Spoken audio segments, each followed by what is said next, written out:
there was once a very powerful emperor. The emperor loved food. It was his favorite thing in the world. He had 3 chefs, the royal breakfast chef, the royal lunch chef, and the royal dinner chef. And every morning, the emperor would roll out of bed and he'd sit at the breakfast table. And the chef would bring him his breakfast and he would eat it.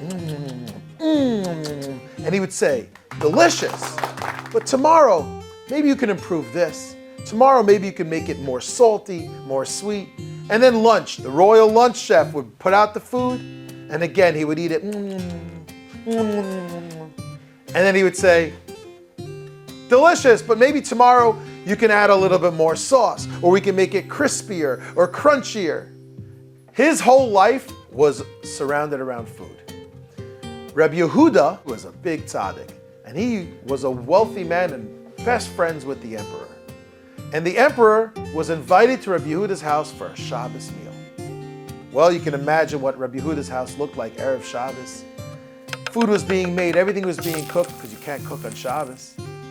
Then, once the food was made, they got to polishing the silver and setting the table and putting out their nicest wine glasses and dishes. And everybody was dressed beautifully. And the emperor showed up.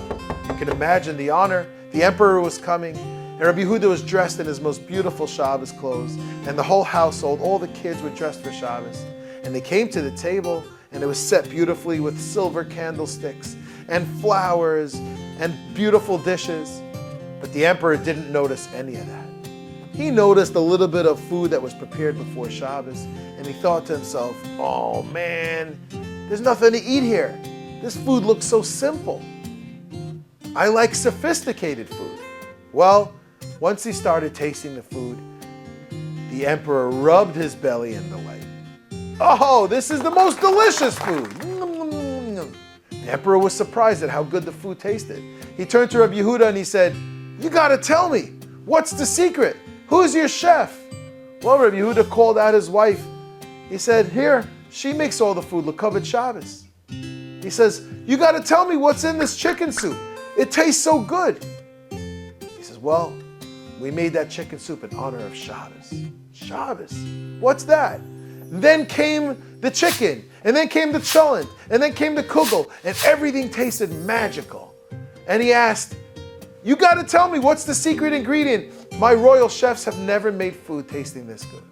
Rabbi Yehuda said, this is Shabbos. He said, can you give me a little Shabbos in a container? I need some of this magical spice called Shabbos. I need it so I can take it back home to the palace.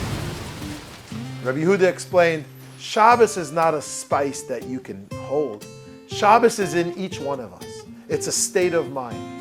When a Yid comes to the Shabbos table and he has a state of mind of menucha, he's at peace, his week is done, he's appreciating the things Hashem gave him, the family, the food, the friendships that he has, the community that he has. That's the spice of Shabbos. That's what adds a special oneg, a special joy to our Shabbos food. Let's remember that the seasoning of Shabbos, the spice of Shabbos, is within each one of us.